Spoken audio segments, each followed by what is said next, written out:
Okay, let's unpack this. Think about your inner life right now. You have thoughts, you have beliefs, you probably have a desire for a truly excellent cup of coffee, or maybe just to finish this deep dive with a new piece of insight. Right. These things, thoughts, beliefs, desires, they all feel real, don't they? They feel like definite, concrete components rattling around inside your skull, like a mental gearbox that causes your actions. Absolutely. That's the default common sense view. But what if that feeling is deeply fundamentally misleading? What if the mind and everything we describe using terms like belief and intention is actually less like a physical organ and more like, say, a coordinate system we impose on complex behavior? And that is the crucial pivot point for today's discussion. For most of history, philosophy has taken what you could call a realist stance, assuming that minds and their contents exist in the world right alongside tables and electrons just waiting to be discovered. Our mission today is to perform a rigorous deep dive into the powerful counter-argument, the interpretational view. We're zeroing in on two colossal figures, Donald Davidson and Daniel Dennett, who treat mental terms, in essence, as necessary descriptive constructs. So not as things, but as descriptions. Exactly. They provide a powerful shortcut to understanding theories where the mind is treated not as a mechanism, but as a framework for measurement. And once you accept that the mind is a construct, you have to face the most radical consequence: eliminativism. If the concepts of belief and desire are just part of an old common sense theory, why shouldn't we throw them out entirely and replace them with pure, hard neuroscience? That's the end of the line. That is the path we are taking today, showing you how these intellectual giants force us to reconsider the very nature of our inner self. To set the stage, we must acknowledge a critical philosophical hurdle right away, which we can call the regress problem. If the mind is just a coordinate system, like the lines of latitude and longitude, then someone or something must impose that system. Right, a map needs a map maker. Precisely. That act of interpretation, that imposition of structure, seems to require a pre-existing mind, a mind that already has thoughts and intentions. So, if the existence of my mind depends on your interpretation and your mind depends on mine, how did the first mind ever get off the ground to start the process? We're stuck in an impossible loop. Exactly. We need to see how Davidson and Dennett construct their theories to either bracket this worry showing that the interpretive system can be constructed from non-mental facts, or, more subtly, demonstrating that the interpretive structure floats on a foundation of something more primitive than language or propositional thought. So we're looking for where the first map came from. This question of where the first map came from frames our entire discussion. Absolutely. It sounds like we are heading into waters where the map might actually be the territory, or at least the most useful description of the territory. Let's start our deep dive with Donald Davidson, who focused laser-like on the logical structure required for interpreting a rational agent. Davidson's starting point is incredibly specific, which is a key difference from other philosophers of mind. He's exclusively concerned with what he calls propositional attitudes, or PAs. Things like beliefs, desires, hopes, fears. Yes. The common thread is that they are all attitudes directed toward a specific propositional content, a state of affairs that could be true or false. So if I believe that the coffee is ready, the attitude is the belief, and the content is the abstract statement, the coffee is ready. Perfect example. And notice what he's leaving out. Davidson is deliberately silent on things like sensory experience, raw emotion, or mental imagery stuff that doesn't seem to fit into a neat, true or false linguistic package. He's not trying to explain everything, just this one very specific type of thought. Right. And to understand the architecture of thought, he argues, we first have to understand the nature of these propositions. Davidson, following traditions and logic, distinguishes propositions from sentences. Okay, what's the difference? The sentences, it's raining, il pleut, and es raigne, are all different physical tokens, right? Different strings of sound or ink. But they all express the same abstract proposition. That abstract proposition is the fundamental thing that is believed, desired, or feared. This sounds highly abstract, but I have a feeling this is where it becomes crucial. This is where we hit the core concept of semantic opacity. Semantic opacity. It sounds technical, but it's actually a very intuitive idea. It means that propositional attitudes are extremely fine-grained. Fine-grained, meaning what exactly? It means that thoughts differ not just in what they represent, the object in the world, but how they represent it. This is why the PA framework has to be so rigorous. Okay, let's use a classic analogy to clarify. Think of the morning star and the evening star. Perfect.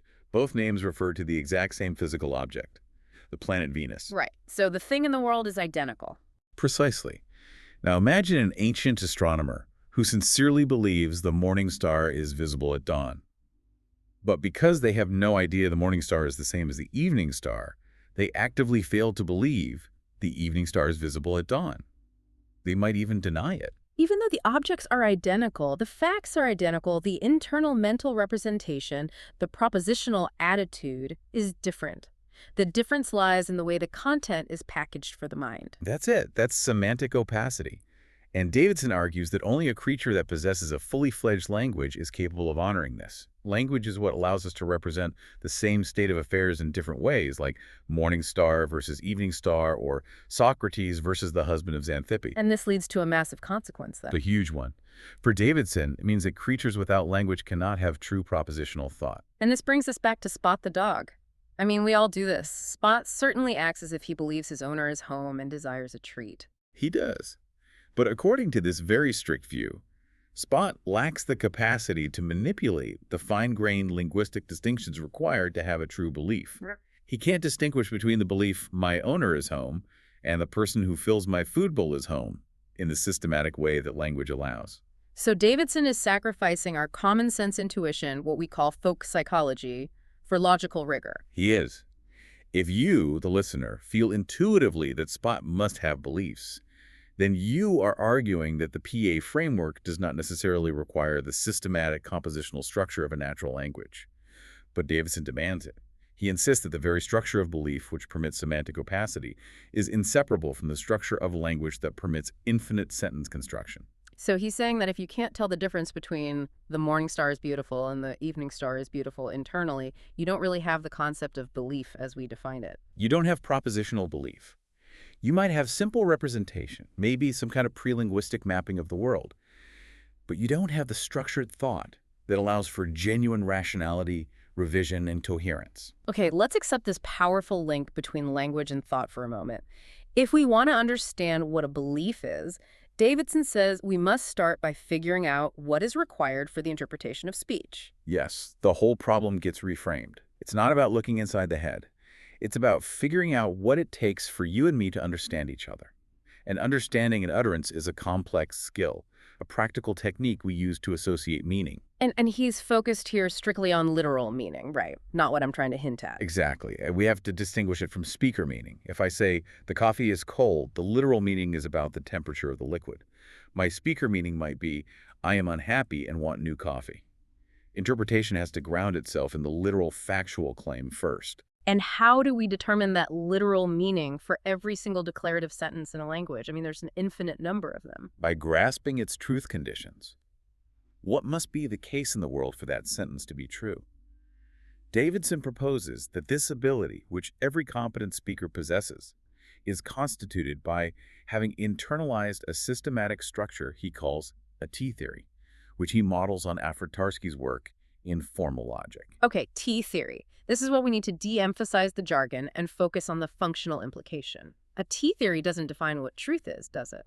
No, not at all. It presupposes we already have a basic grasp of truth. Its critical function is something called compositionality. And compositionality is the key. Absolutely. It's the magic of language. Yeah. Natural languages, like English, contain an infinite number of possible sentences. Yet we are finite beings. We must possess a finite set of rules for combining elements' words into meaningful, novel sentences. The T-theory is the formal expression of this compositional structure. So it's the engine that generates meaning. It systematically generates a T-sentence for every possible declarative sentence in the language. The form is always the same. T, sentence S, is true if and only if P. Where S is the sentence being interpreted and P is the expression of the condition under which S is true. Right. So take a simple sentence. Jocasta is running. My internalized T-theory must, through its finite rules about names and verbs, generate the statement. Jocasta is running is true if and only if Jocasta is running. That seems almost trivially obvious. It does, but the systematic structure is crucial because it accounts for the difference between that sentence and, say, Oedipus's mother is running. Even if Jocasta is Oedipus's mother, the systematic rules show they were derived through different compositional paths. That's how it preserves the difference in meaning. Ah, I see. It preserves the how of representation. This systematic internal structure is what allows for the fine-grained thought we discussed earlier, the semantic opacity. Yes. And because we must appeal only to the resources available to an interpreter trying to figure out a language from scratch, what he calls a radical interpreter, we cannot appeal to the speaker's pre-existing intentions or beliefs. We're not allowed to cheat. So we only have the speaker's utterances, the context, and their non-linguistic behavior. It's like being dropped into an alien civilization and watching what they point at and what they nod yes or no to. You have to build the whole system from scratch, based purely on observable input. That is the thought experiment precisely. And this is where we hit the central challenge, the interpretation circle. A circle. To successfully interpret speech, to build that T-theory component, you need to know the speaker's propositional attitudes. You need to know their beliefs and desires. But to decipher their beliefs and desires, you need to understand their speech. It's a classic chicken and egg problem. So how does Davidson break the circle and connect language interpretation to belief attribution? There has to be a starting point. There is. He introduces the primitive, observable attitude of holding true a sentence. You can observe that someone assents to a sentence, they nod, they say yes, without knowing what that sentence means or what specific beliefs they hold. So I see you nod your head when someone says estrange. I don't know what it means, but I know you hold it to be true in the situation with rain falling. Exactly. And the key insight, referencing the source material, is that the sentence being held true acts as an observable vector in space. It is the product of two forces, belief and meaning. Let's visualize that. If I observe you nodding emphatically at the sentence, that is a beautiful Mercator projection. That observable assent is the vector. It's only possible because of force 1. Your belief that it is a beautiful Mercator projection, and force 2. Your understanding that the sentence means what I mean by it. Right. If you didn't understand the words, or if you believe the map was a different kind of projection, that observed assent wouldn't happen. The job of the interpreter is to hypothesize a meaning, a T-theory, and hypothesize a set of beliefs that, when you sort of multiply them together, consistently result in the observable evidence the sentence is held true. And that whole alignment process is formalized in the full I theory, the theory of interpretation. This is where the abstract logic of language meets the practical logic of action. Exactly. The I theory synthesizes the systematicity of the T theory, which handles meaning, with the rationality constraints of decision theory. And decision theory is what? The logic of choice. It models an agent's preferences, their desires, in terms of utilities or probabilities, which are just beliefs. An agent is rational if they consistently act on what they most desire, weighted by their beliefs about how the world works. So, the I theory uses the constraints of rationality to pin down the beliefs and meanings at the same time. But you said before, there are infinite ways to align beliefs and meanings that could be consistent with all the observed behavior. So we need a final, powerful constraint. And that is the principle of charity. It is not optional. It's a necessary condition for interpretation to even begin. It mandates that the interpreter must interpret the speaker in a way that optimizes the truth of the speaker's beliefs. By the interpreter's own lights? Yes, by the interpreter's own standards of what is true. Yeah. You must count the speaker right in most things. Wait, I have to assume you are rational and mostly correct about the world just to start interpreting you. If that's true, doesn't that make fundamental irrationality, like self-deception or radical misperception, impossible to explain? That is a brilliant point, and it's one of the main criticisms leveled at Davidson. His system is designed to maximize coherence, and true irrationality is, by definition, incoherence. So what's his answer? Davidson would respond that while we must assume general rationality to get the interpretive system running, once it's running, it can identify local areas of irrationality like contradictory beliefs or desires that seem to conflict with stated goals. But the overall structure must remain overwhelmingly rational. Otherwise, the interpretation collapses entirely. You'd have no basis for saying anything. So interpretation is a continuous, charitable balancing act. Let's use the bowler hat example from the source to make this solid. Okay. We're in London, and I say, it's wonderful to see so many people in bowling hats. You observe me holding this sentence true. Now, you have two options for your I theory. Okay, option A. Option A. I have the correct meaning for bowling hats, the kind worn in bowling alleys, but I hold the absurdly false belief that those hats are commonly worn in London. And option B. Option B.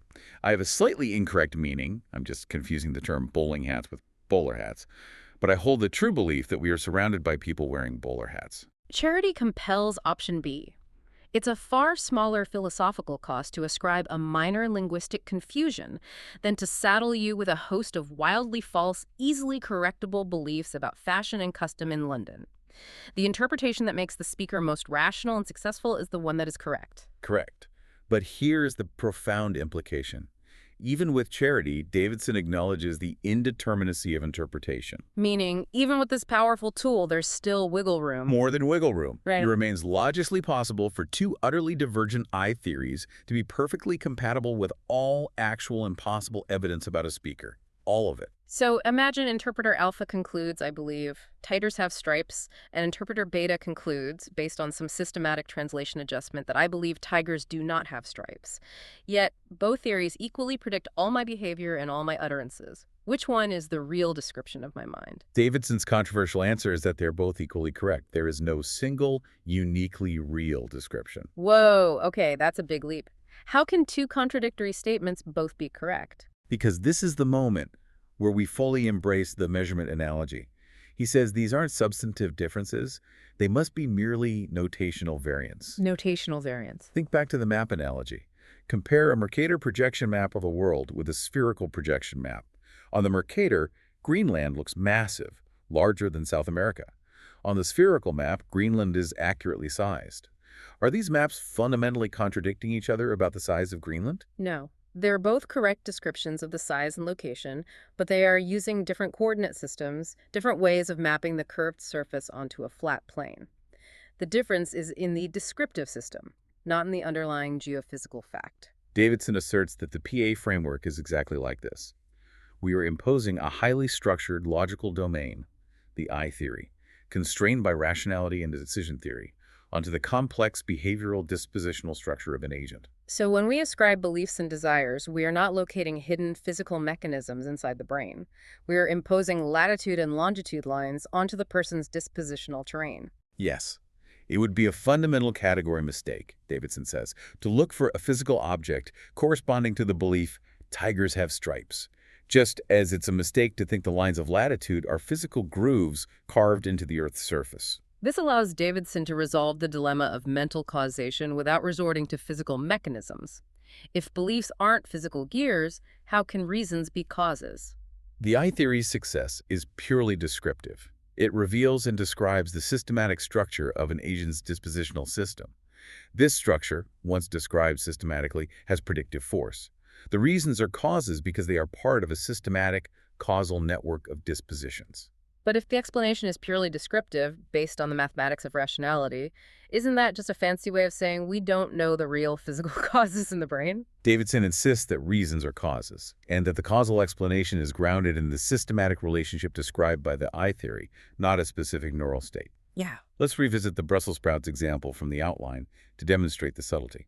Okay, Wayne and Dwayne. They both eat Brussels sprouts. Their observable action is identical. But Wayne does it because he desires a healthy breakfast.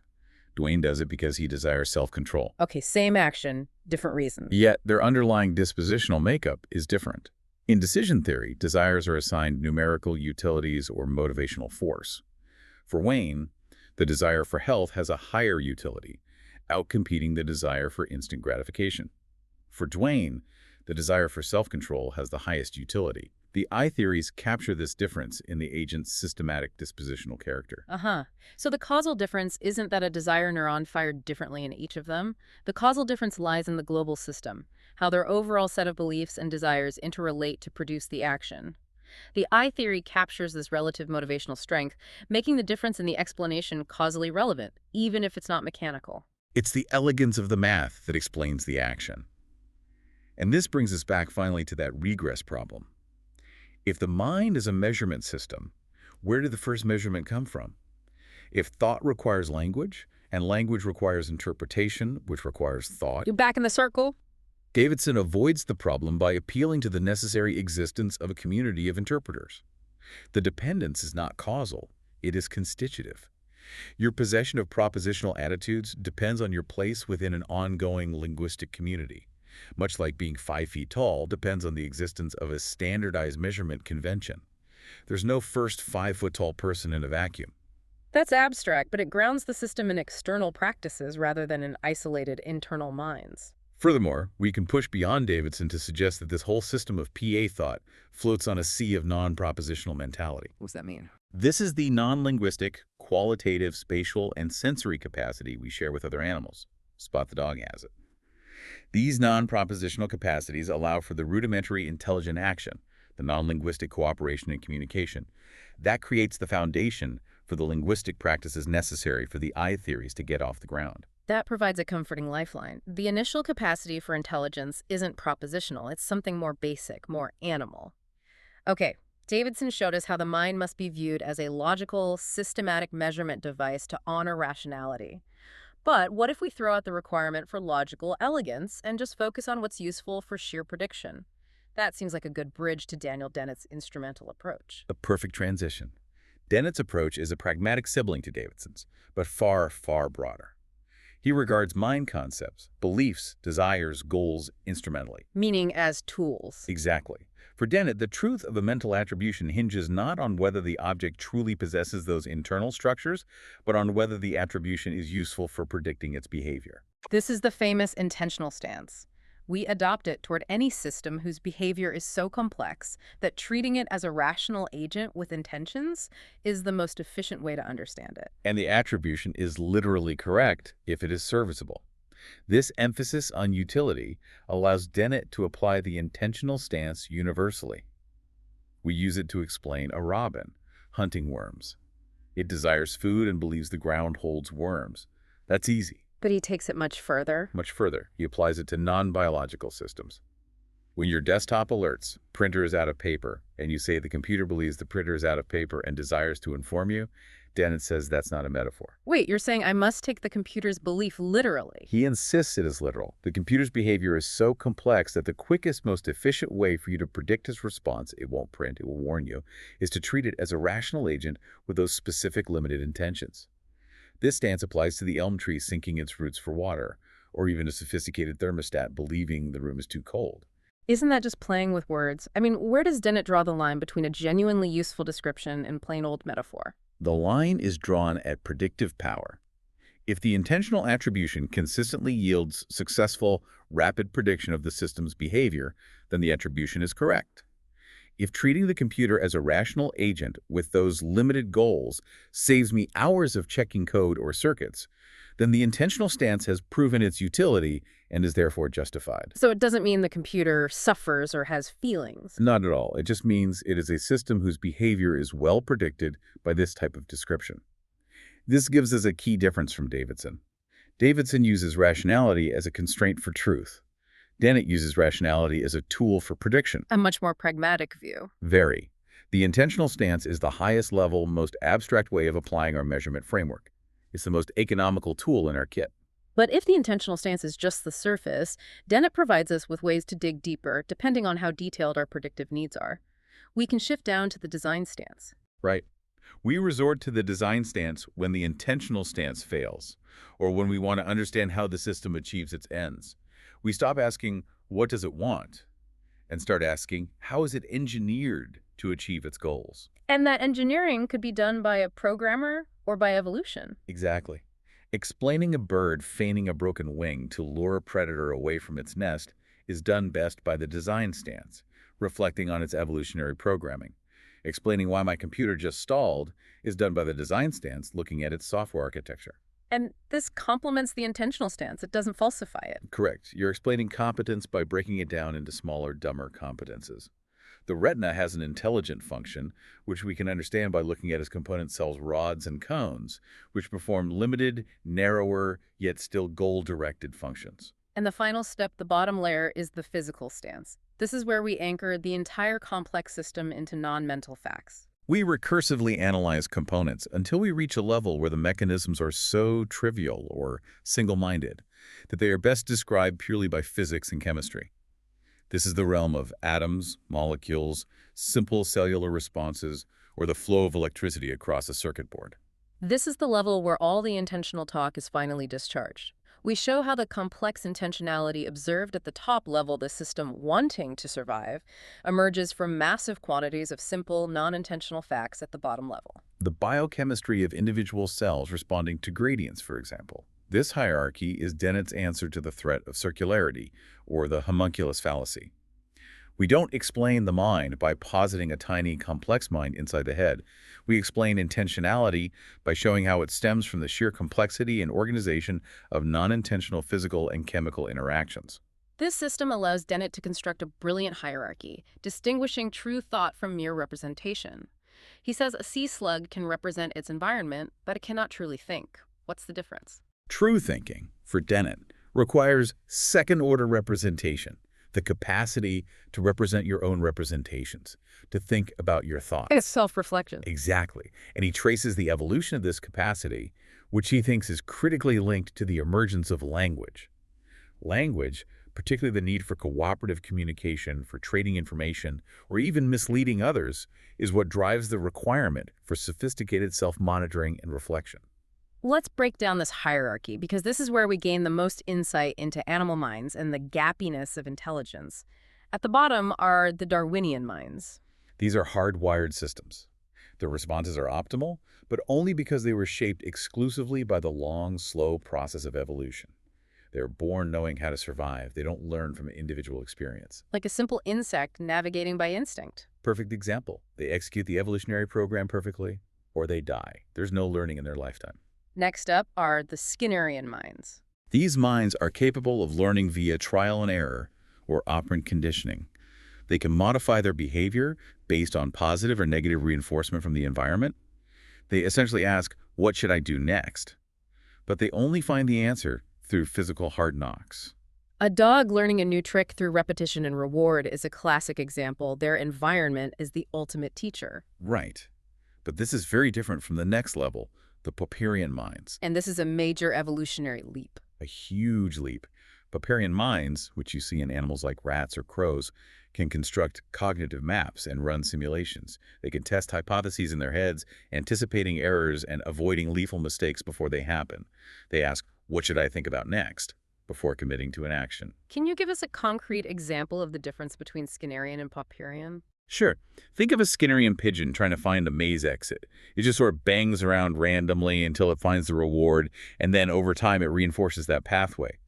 A Popperian rat, however, might enter the maze, run a few trials, and then sit still, running the map in its mind, before choosing the shortest unblocked path it has never physically taken before. It's using internal reflection to preempt the hard knocks. Precisely. That distinction, learning through physical action versus learning through internal simulation, is critical. And finally, at the apex, we have the Gregorian minds. That's us, human beings. We possess all those previous capacities, but we are unique among terrestrial species in our capacity for self-conscious, second-order representation.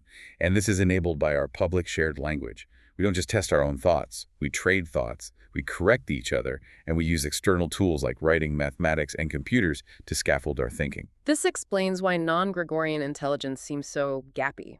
We ascribe beliefs to a dog, but then are baffled when the dog can't simply walk backward to unwind its leash from a post. Exactly. The intentional stance makes them seem like small, limited humans. But the design stance reveals their intelligence is rigid, narrowly focused by evolution. They lack the second-order capacity to reflect on their own representation. They can't think, I am currently trapped because the leash is wrapped around the post, and the solution is to reverse my previous motion. So they lack the abstract conceptual space we possess to manipulate representations of representations. It's the difference between simple error and understanding why you erred. That's a powerful philosophical justification for the sheer gulf between human and animal cognition. Okay, so this functionalist approach drastically changes how Dennett tackles consciousness, the feeling of what it's like to be you. It does. Dennett argues that the search for a special mental substance or a single location for the self-Cartesian theater in the brain is an outdated error. So consciousness is not a thing, it's a function. It's a function of organization. Dennett posits that consciousness emerges when competing representations, all the various data streams, memories, and impulses processed by the brain, assume control of behavior. The mind is a sort of multiple drafts engine, constantly editing and revising the narrative of what's happening. Consciousness is just the result of whichever draft wins the competition for behavioral output at any given moment. And if that level of complexity is tied to second-order reflection, Dennett maintains that only linguistically endowed creatures are truly conscious in the way we are. That's the logical hinge. And it forces this profound distinction he makes between pain and suffering. Non-linguistic creatures, like your dog or a dolphin, can certainly feel pain. They're in a physical state that triggers a negative response, withdrawal, and biological defense mechanisms. But they do not suffer in the Gregorian sense. Suffering, for Dennett, requires that second-order capacity, the ability to reflect on, dwell on, dread, or articulate the pain. A dog feels the hot stove, but it doesn't think, this state I am in is awful. I must remember this pain and worry about its return tomorrow. So our moral obligation to animals stems from their capacity for pain, but our unique capacity for suffering is what defines the human psychological condition. That is a challenging claim, but it flows directly from his structure. If you lack the architecture for second-order thought, you lack the architecture for reflecting on the quality of your own experience. Which brings us to the thorny issue of qualia. This is the hard problem of consciousness. How does a physical state in the brain become a conscious experience with intrinsic qualitative features, the raw, ineffable redness of red, or the piercing ache of a toothache? Dennett's solution is radical. He argues that qualia are dubious entities, philosophical ghosts created by centuries of Cartesian assumption. His approach is to analyze the subject's report of experience rather than trying to access the experience itself. So he sidesteps the problem. He claims to dissolve it. When you report being in pain, you are in a state that leads you to believe you are in a state with particular qualities. For example, you say it's a throbbing, piercing pain. The quality isn't in the experience itself. It's a quality you ascribe to the experience through a second-order belief. And since non-Gregorian creatures can't form those second-order beliefs, They cannot reflect on the qualitative feel. so if I see a sunset and claim it has the phenomenal quality of pinkness, Dennett says the pinkness exists only as a quality in my belief about the experience, not intrinsically in the physical state of the experience itself. This is based on an analogy that we should never confuse the quality of the experienced object with the quality of the experience. When you look at a red tomato, nothing in your brain or your experience needs to be red, round, or pulpy. The experience is of redness, but it does not itself possess redness. And by extending this logic, Dennett suggests that nothing, not even pain states, possesses an intrinsic qualitative character. The throbbing ache of pain is just the way the state is represented to the conscious self. Which, if you accept the analogy, makes the absence of qualia in brain states entirely unremarkable.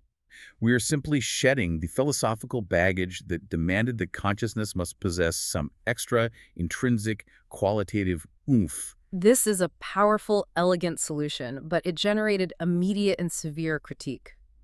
John Searle, in particular, argues that Dennett's move simply represses the problem rather than solving it. For Searle, when we talk about consciousness, appearance is reality. And his central point is what? It's that if we accept Dennett's maneuver banishing the phenomenal feeling of pinkness from a first-order perception into a second-order belief about pinkness, we haven't eliminated the qualitative experience, we have just shifted it.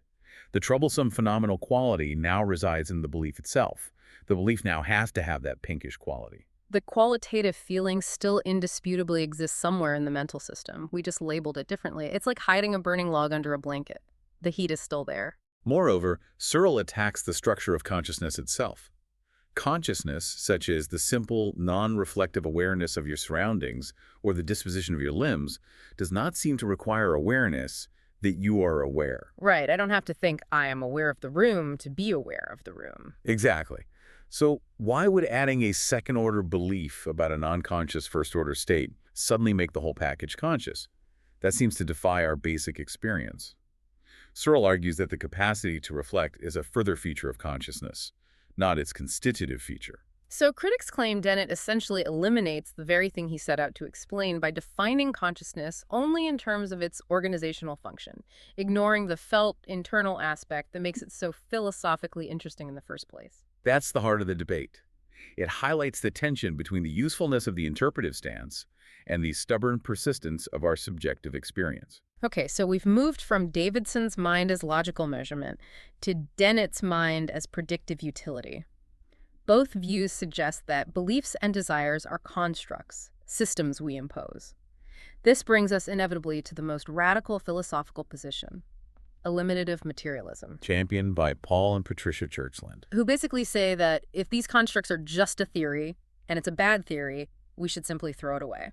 The radical claim is that intentional states, beliefs, desires, imagery, all the components of what we call folk psychology are entirely non-existent, They are fiction. They treat folk psychology, our common sense, everyday theory of mind, as a scientific theory that is currently failing. Why do they think it's failing? The Churchlands argue that folk psychology is fundamentally an inadequate, stagnant theory. Its concepts bear scant resemblance to the rich mechanistic details being discovered by modern neuroscience, neurons, synapses, neurotransmitters, and complex network activation patterns. They point to the massive explanatory gaps in folk psychology. Such as what? Well, folk psychology is largely silent on and fails to explain huge chunks of human life.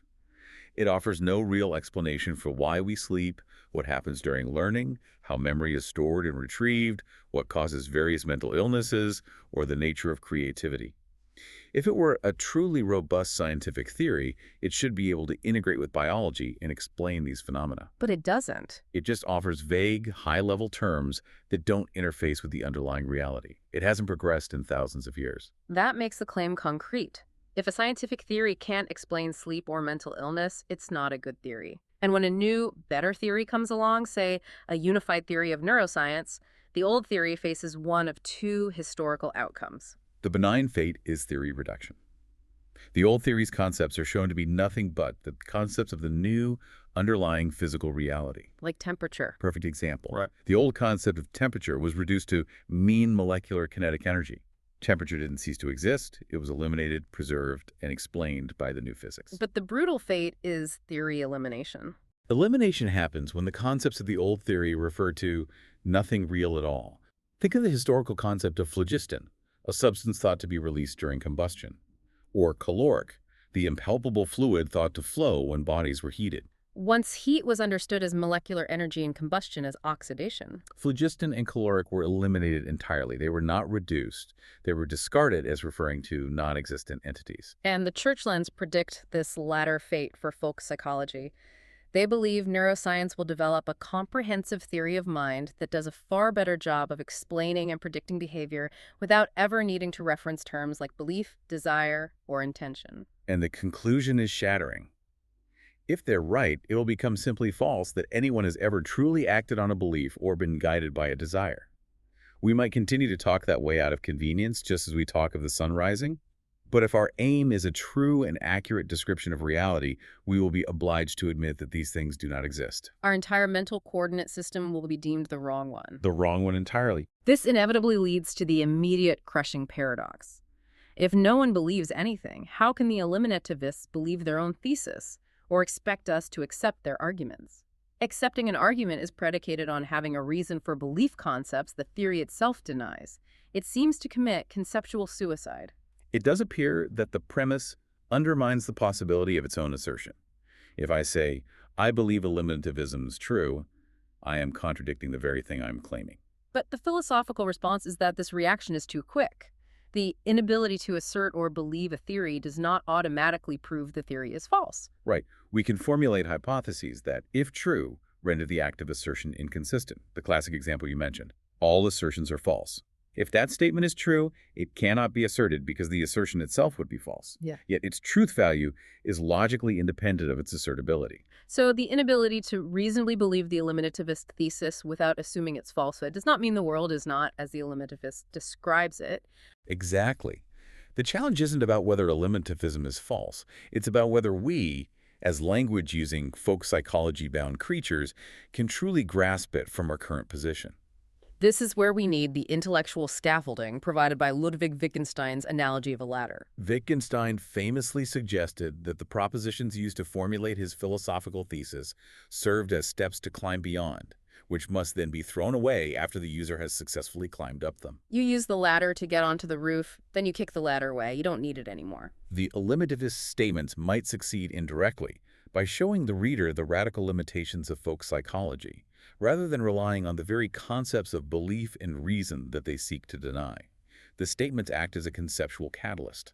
Once you apprehend the superior explanatory power of neuroscience, the old framework, the ladder of folk psychology, can be discarded.